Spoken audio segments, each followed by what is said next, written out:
लोकांनी विश्वास ठेवला की हे देणारं सरकार आहे, हे फक्त बोलणारं सरकार नाही आहे. आणि म्हणून देणारं सरकार आहे याच्यावर विश्वास ठेवला आणि कल्याणकारी योजना ज्या केल्या आम्ही फक्त बोललो नाही तर 5 इन्स्टॉलमेंट लाडक्या बहिणींच्या खात्यात टाकले सुद्धा. आणि आम्हाला माहित होतं हे विरोधक सावत्र भाऊ आमच्या या नोव्हेंबरच्या पैशामध्ये अडकाटी आणतील, म्हणून आम्ही ऑक्टोबरमध्येच आचारसंहिता लागायच्या अगोदर नोव्हेंबरचे पण पैसे दिले. कारण शेवटी आम्ही देण्याची नियत आमची आहे, नियत साफ आहे. कारण आम्ही फक्त कागदावर योजना ठेवायच्यासाठी केलं नाही.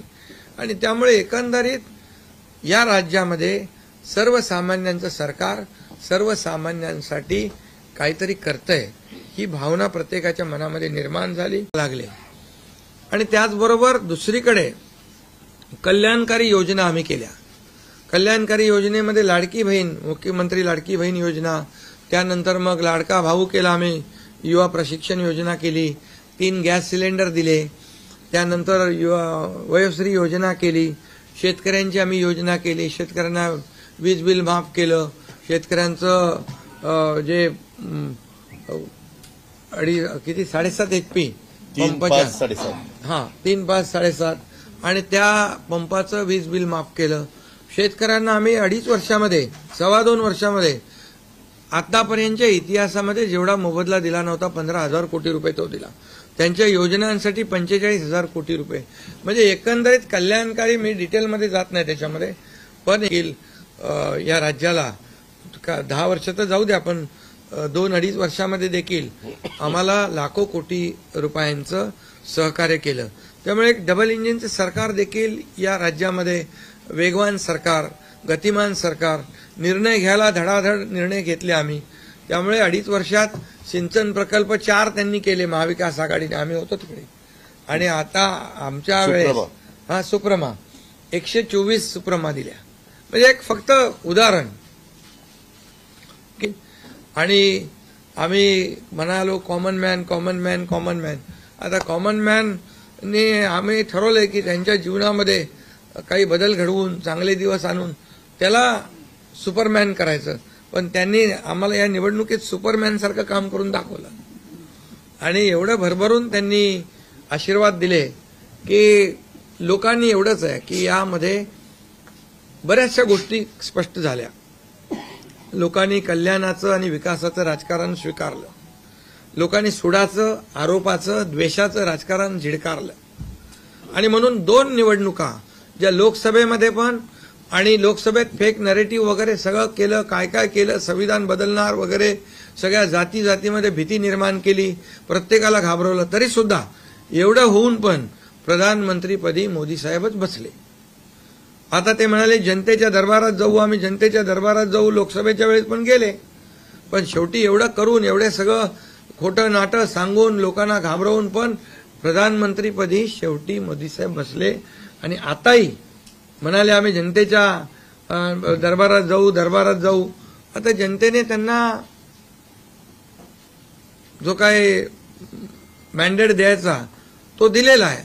आणि त्यामुळे जनतेने पूर्णपणे विकासाला आणि कल्याणकारी योजनांना स्वीकारलेला आहे. यामध्ये लोक, आम्ही कामातून उत्तर दिलं, त्याचा उच्चार करू इच्छित नाही, पण 4था शब्द होता का? नाही. पण आम्ही त्याला आरोपाने उत्तर नाही दिलं. आम्ही कामातून उत्तर दिलं त्याला. आणि कामातून उत्तर दिलं आणि ते काम लोकांना भावलं की बाबा हे काम करणारे लोक आहेत आणि काम सर्वसामान्य लोक आहेत. मी स्वतःला काय समजायचो, सीएम म्हणजे चीफ मिनिस्टर, मी म्हणायचो कॉमन मॅन आहे. आता कॉमन मॅन मध्ये मी जायचो. आता आमचे दोन्ही उपमुख्यमंत्री, दोन्ही आम्ही 24/7 काम करत होतो. आणि याच्यामुळे घरी बसून सरकार चालवता येत नाही, फेसबुकवरून सरकार चालवता येत नाही, हे स्पष्ट झालेलं आहे. आणि म्हणून आम्ही लोकांच्या, बाळासाहेब सांगायचे, कार्यकर्ता घरात नाही लोकांच्या दारात शोभून दिसतो. शासन आपल्या दारी आम्ही घेऊन गेलो, आम्ही. आणि म्हणूनच आज बाळासाहेबांच्या विचारांनी आम्ही सरकार स्थापन केलं 2019ला मोदी साहेबांच्या आशीर्वादाने. आणि 2019ला जे सरकार स्थापन व्हायला पाहिजे होतं ते सरकार स्थापन झालं नाही, ते लोकांनी बरोबर लक्षात ठेवलेलं आहे. लोक ते विसरलेले नाहीत. आणि म्हणून या निवडणुकीत देखील कोण कुठल्या पक्षाचा, आता तुमचा कुठला पक्ष आहे तुमचा? राष्ट्रवादी घड्याळ. आता तो कोणाचा आहे ते लोकांनी ठरवलं. आणि शिवसेना कोणाची आहे तेही ठरवलं. आणि लोकांनी ते ठरवलं. त्यामुळे आता बऱ्याचशा गोष्टी त्या स्पष्ट झालेल्या आहेत. बऱ्याचशा गोष्टी स्पष्ट झाल्या आणि मला समाधान आहे की 2019ला 56 जागा आल्या होत्या आणि त्या 56 मला वाटतं आताही 56 जागा आल्या, अजून चालू आहे. पण एकंदरीत आताच्या अजेंड्यावर, कल्याणकारी योजनांच्या ह्याच्यावर आणि जे विचार आहेत, आज आमचे शिवसेना म्हणून बाळासाहेबांचे विचार आहेत, दिघे साहेबांची शिकवण, मोदीजींची जे काही जो त्यांचा सपोर्ट आहे, केंद्राचा सपोर्ट आहे, या सगळ्या गोष्टी ज्या आहेत या निवडणुकीमध्ये कामी आल्या. शेवटी लोकांना काय पाहिजे? लोकांना शिव्याशाप नको आहे, लोकांना आरोप प्रत्यारोप नको आहे, लोकांना सुडाचं राजकारण नको आहे. लोकांना हवंय डेव्हलपमेंट हवं आहे आणि विकास, विकास आणि विकास यावर आम्ही भर दिला. आणि आज त्यामध्ये किती आरोप केले, खोटे बोला, आपण रेटून बोला. आता अजितदादा मगाशी म्हणाले की तुम्ही पण काय काय ते बातम्या अशा, सकाळी तर अशा बातम्या चालल्या होत्या की बोला आमचा काय कार्यक्रम होतो का काय, आमचा करेक्ट कार्यक्रम करायचं चालू. तर याच्यामध्ये खूप चांगलं निर्णय झाला, चांगला एक आपला आणि ऐतिहासिक विजय देखील आहे. आतापर्यंतच्या अनेक वर्षांच्या निवडणुका आपण पाहिल्या, परंतु ही निवडणूक लोकांच्या हातात घेतली अशा प्रकारची निवडणूक होती. म्हणजे लँडस्लायडिंग जो काही विक्ट्री आपण म्हणतो ऐतिहासिक, म्हणजे याला काय शब्द वापरायचे मला कळत नाही, परंतु लोकांनी मतांचा, प्रेमाचा वर्षाव महायुतीवर केला. कारण लाडकी बहीण असेल, लाडका भाऊ असेल, लाडका शेतकरी असेल, एकंदरीत सगळ्याच घटकातल्या लोकांनी यावेळेस महायुतीवर प्रेम दाखवलं आणि त्यामुळे मी सगळ्या मतदारांना मनापासून धन्यवाद देतो आणि त्यांना एवढ्या मोठ्या ऐतिहासिक विजयासाठी साष्टांग दंडवत घातला पाहिजे अशा प्रकारचं काम मतदारांनी केलेलं आहे. खरं म्हणजे गेल्या 2-2.25 वर्षामध्ये मी, देवेंद्रजी, अजितदादा, आम्ही जे काम केलं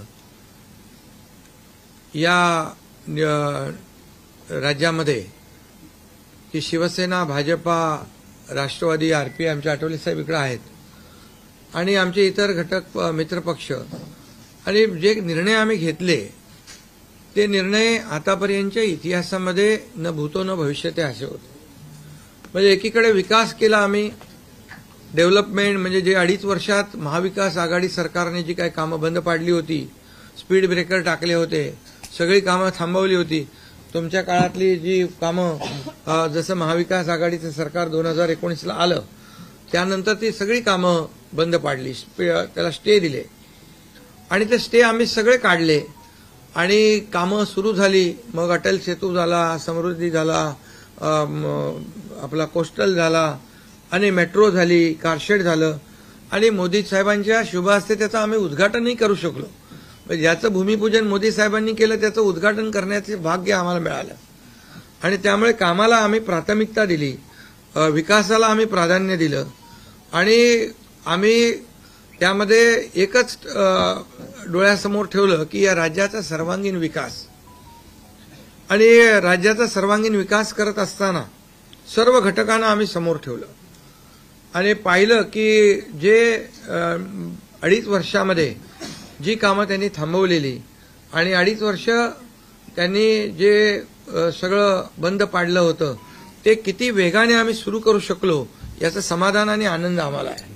कारण त्याचे तुम्ही ते फळं पाहताय. सगळी लोकांना आपण मेट्रो दिली, समृद्धी दिलं, अटल सेतू दिला, कोस्टल दिलं, लोक तो वापरू लागले आणि त्या